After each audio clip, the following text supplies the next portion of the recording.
as a set designer, it's really important to me that this world is based in reality, even though it is this superficial fantasy world that we've created. So I did a lot of research. Research is really important in the design process. So like if you could see my design library, my image library, it's insane.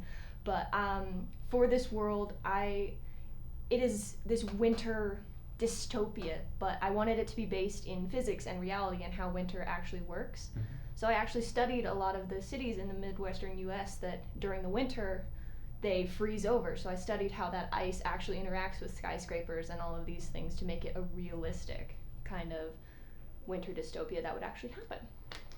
The way that we came up with this idea for this winter dystopia was a nuclear winter. So I had to play with this idea of radiation and how that would interact with life that already existed. So like we have all of these wolf characters, and I had actually studied how radiation affects bodies, especially human beings, but then I applied it to other mammals and things like wolves to come up with the idea for all of these creatures.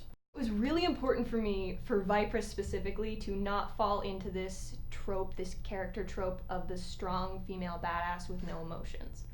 I wanted her to be strong, but I also wanted her to be quirky and have all of these interests and different things that make her a real human, because that's how real humans work. People aren't just one thing. Even in this dystopian, horrible situation, they still have things that make them happy. So Vipress's apartment is very quirky, it's very eclectic.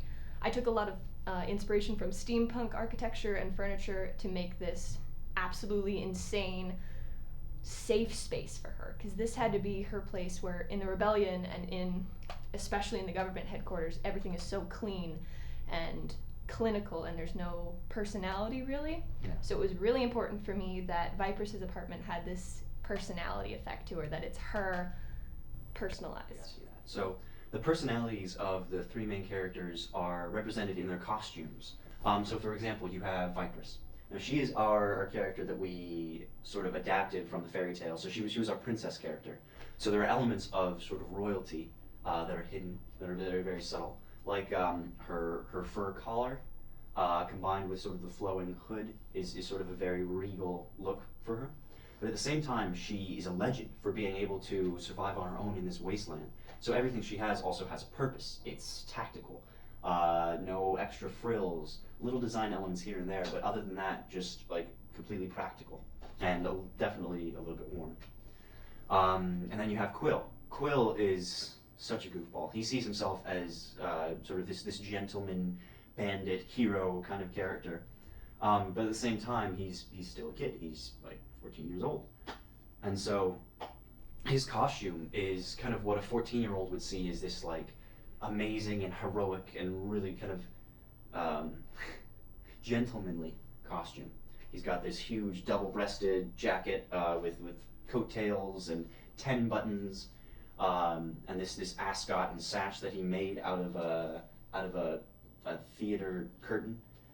And also the colors in his costume are very, very vibrant and very alive, and just to kind of show this boyish sense of adventure that Quill has. Claymore is an interesting case.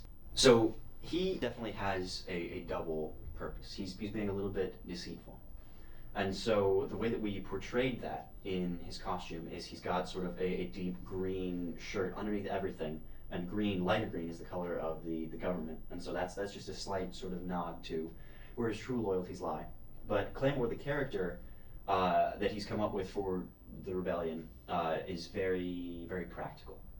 Definitely no nonsense, very military, very, very grounded. And so his colors they show authority. You've got this very dark brown and this navy blue, gray, and the military coat that he wears, it's evident in his tactical trousers, which are very military, and these very heavy boots. And so each of the characters, their costume exemplifies so much who they are and what clothing choices they would make in this sort of dystopian winter world.